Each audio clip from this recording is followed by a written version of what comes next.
అంశం ఈ అప్పుల్లో చాలా స్పష్టంగా వీళ్ళు 1,76,000 రూపాయలు తలసరి అప్పు చేసి తెలంగాణ రాష్ట్రాన్ని బీఆర్ఎస్ పార్టీ ముంచింది, మొత్తం పైసలు మింగి నీళ్ళు తాగినరు అని చెప్పి నిందించినటువంటి వాళ్ళు ఇవాళ తెలంగాణ రాష్ట్ర ఆర్థిక పరిస్థితిని బీఆర్ఎస్ వాళ్ళు పొయ్యి మీద పెడితే వీళ్ళు ఆ పొయ్యి పెనం మీదకి వెళ్ళి మొత్తం పొయ్యిల పడే ఈ తలసరి అప్పును ఒక్క సంవత్సరం తిరిగే లోపే దాదాపు 2 లక్షలు దాటే పరిస్థితికి తీసుకొచ్చేటటువంటిది మనకు స్పష్టంగా ఇక్కడ కనిపిస్తోంది అనేటువంటిది మనం గమనించాల్సినటువంటి అంశం.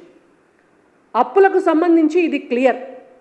కాంగ్రెస్ పార్టీ ప్రభుత్వం వచ్చినాక ఆయనత చిప్పబట్టుకొని అడుక్కునేటువంటి పరిస్థితే తప్ప వేరే ఏం లేదు అనేటువంటిది వాళ్ళు ప్రవేశపెట్టినటువంటి బడ్జెట్ ద్వారా మనకు తెలుస్తుంది.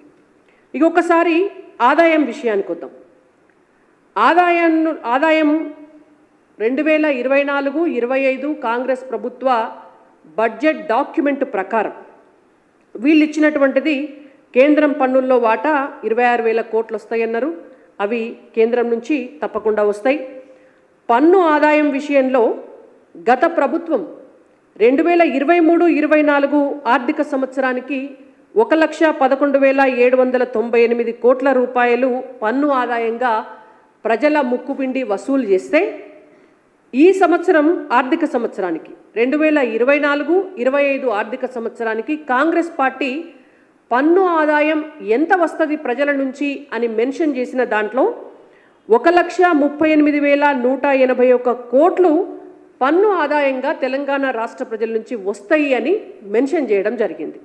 ఇవాళ మేము ఒక్కటే ప్రశ్న అడుగుతున్నాం కాంగ్రెస్ ప్రభుత్వాన్ని, ఎకాఎకిన ఎగ్దమ్గా మీరు దాదాపుగా 27,000 కోట్ల రూపాయలను పెంచి చూపిస్తున్నారు పన్ను ఆదాయంగా. పన్నులు ఎట్లా వస్తాయి? అయితే లిక్కర్ ఛార్జ్ ధరలు పెంచాలి, లేకపోతే కరెంటు ఛార్జీలు పెంచాలి, లేకపోతే భూముల రిజిస్ట్రేషన్ ఛార్జీలు పెంచాలి.